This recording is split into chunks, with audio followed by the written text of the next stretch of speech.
right to this January the 2nd, 2020.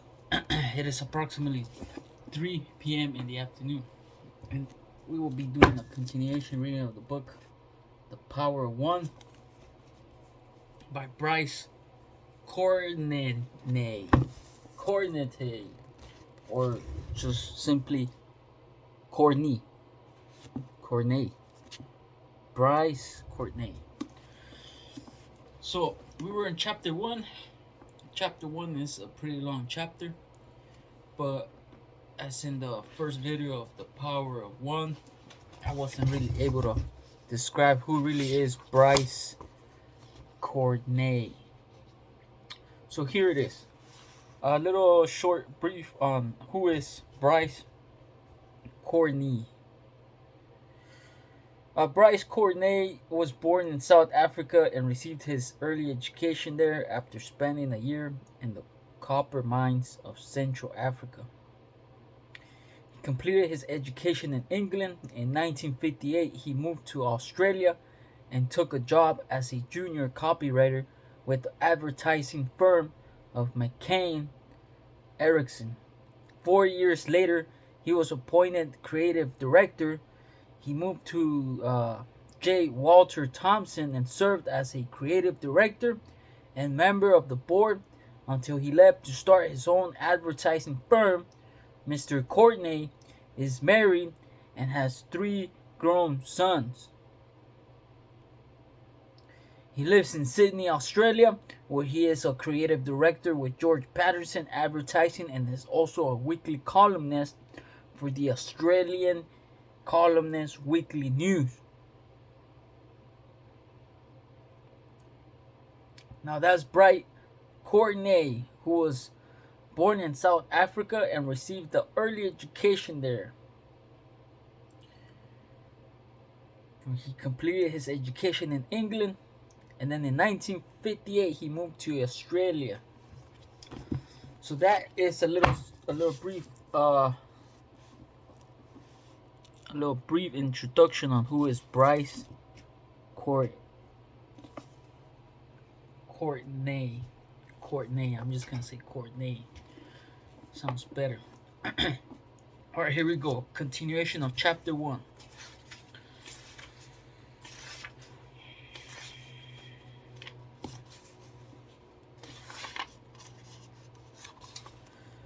Now listen to me carefully, boy. Watch and listen, he repeated. When I tell you to close your eyes, you will do so. Do you understand? Anxious to please him, I shut my eyes tightly. Not now, only when I tell you. Not tight, but as you do when your eyes are heavy from the long day and it is time to sleep.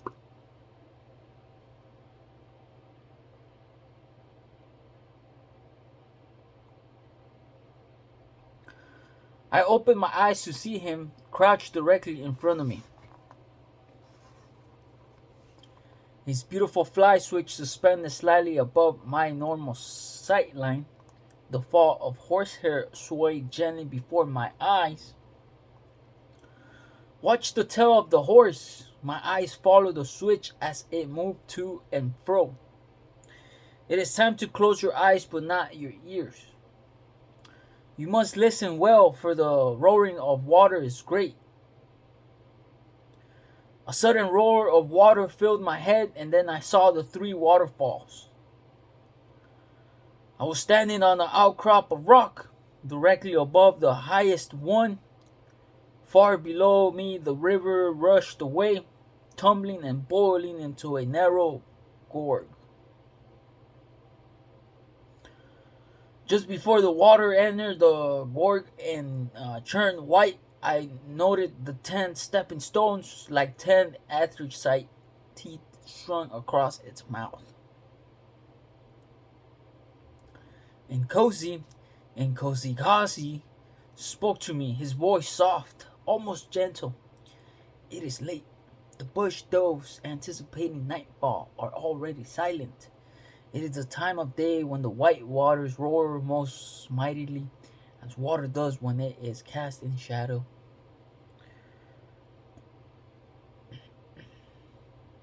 You are standing on a rock above the highest waterfall, a young warrior who has killed his first lion and is worthy now to fight in the legion of Dinjan, the great impi that destroys all before it, worthy even to fight in the impi of Shaka, the greatest warrior king of all. You are wearing the skirt of lion tail as you face into the setting sun. Now the sun has passed beyond Zululand, even past the land of the Swazi, and now it leaves the Shagan and the royal curl of Majadi, the rain queen, to be cooled in the great dark water beyond. You can see the moon rising over Africa, and you are at peace with the night, unafraid of the great demon Sokiyan, who comes to feed on the dark night, tearing its black flesh until at last it is finished and the new light comes to stir the sleeping herd boys and send them out to mind the lowing cattle. As I stood on the great rock waiting to jump into the water, I could see the new moon rising, bright as a new florine above the thundering falls. You must take a deep breath and say the number 3 to yourself.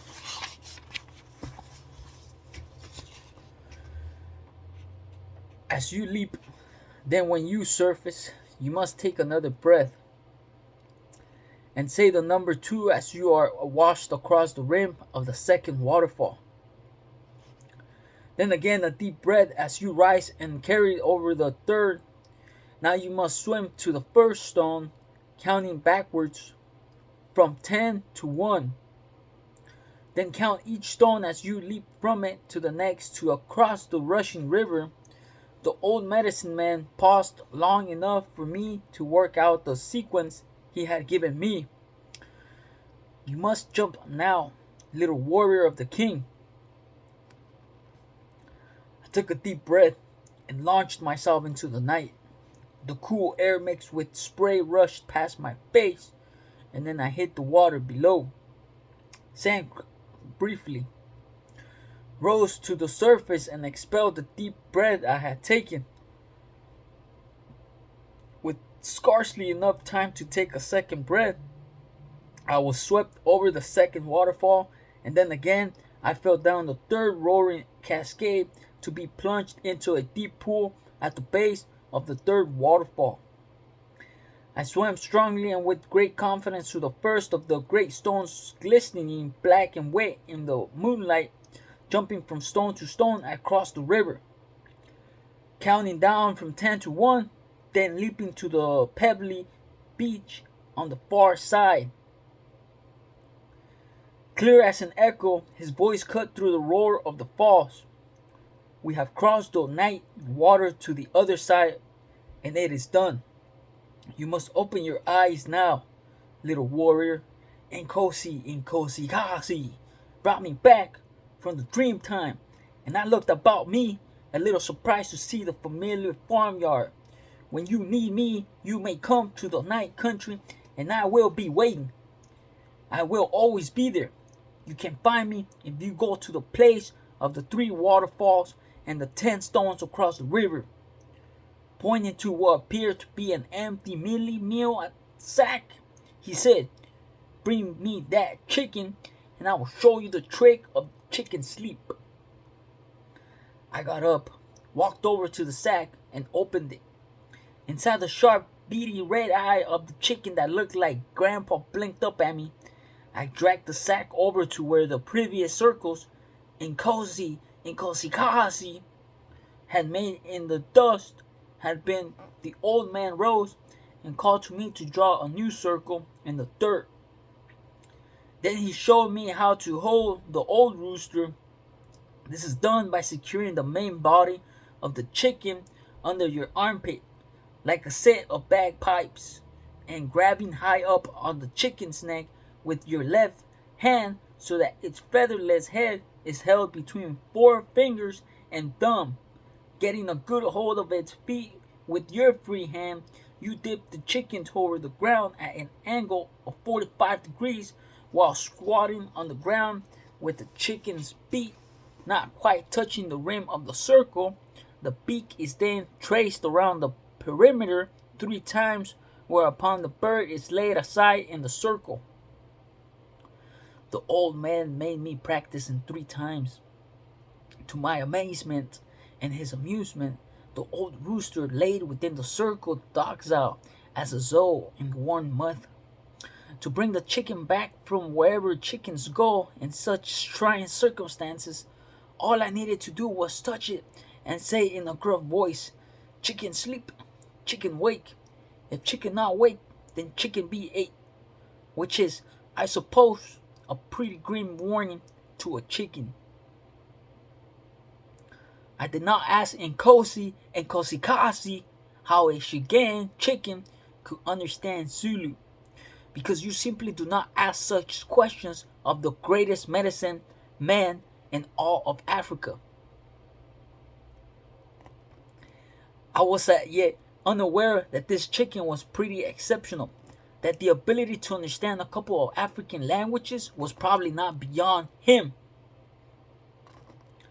The chicken trick is our bond. We are now brothers bound in this common knowledge, and also the knowledge of the place of the waterfalls and the dream time. Only you and I can do this trick or come to that place. I'm telling you something, it was pretty celeb stuff.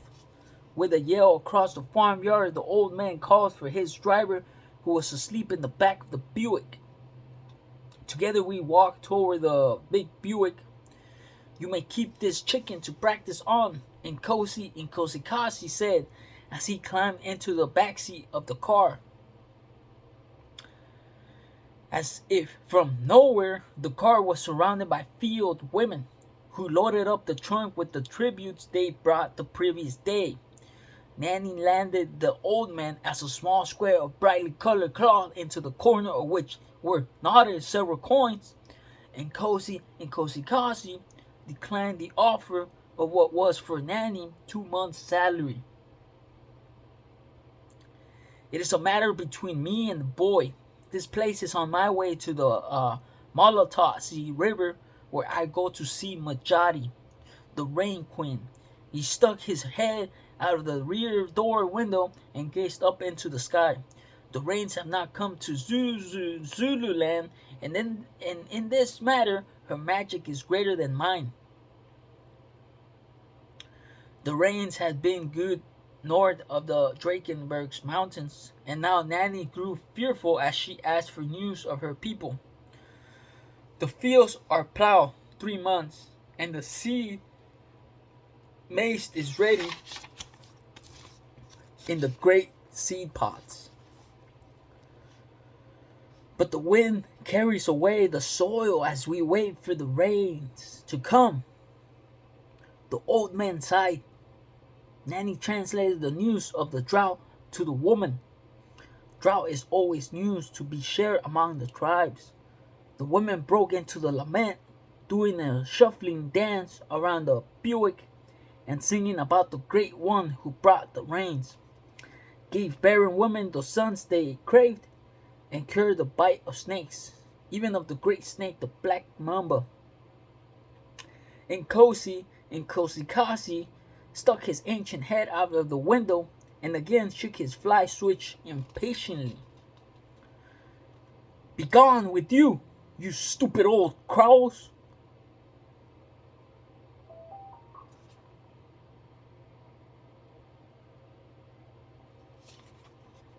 It says the best medicine doctor in Africa, whose name is Nkosi Nkosikasi, stuck his ancient head out of the window again and shook his fly switch impatiently. He said, "Begone with you, you stupid old crows! Sing for Majati, the Rain Queen! This old ram maker has failed to squeeze a drop from the sky!" With a roar from its mighty V8 engine, the big black automobile shot down the road, raising a cloud of dust behind it. By the time the holidays were over, Grandpa shook, for that was what I call my chicken gift. and I were particularly inseparable. Calling a chicken a shook was a private joke my mother and I had shared. We had received a bunch of photos from a distant cousin in Australia, one of which had shown a small boy not much older than me feeding the chickens. On the back of the photo was written, "Young Lenny feeding the shooks on the farm in Wagga Wagga." We had called the two old drakes who always quacked around the farmyard together Wagga Wagga, and had started referring to Grandpa's black orbitans as the shooks. Grandpa Shook was, I decided, a splendid name for the scraggy old rooster who came running the moment I appeared at the kitchen door. There was no doubt about it. That chicken had fallen for me. I don't mind admitting I felt pretty powerful attracted to him as well.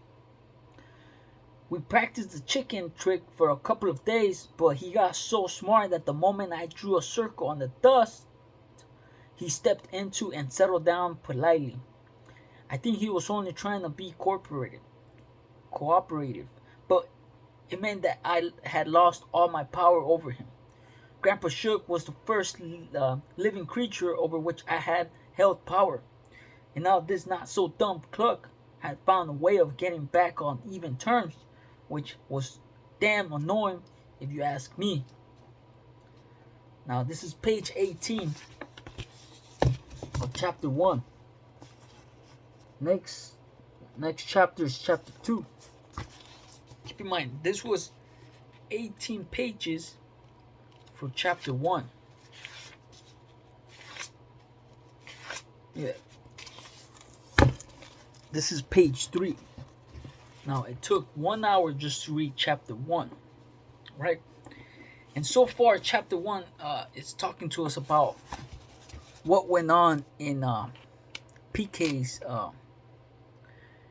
life, For as we know, he had to make a choice whether to take the blue pill or the red pill. Which one do you think he took?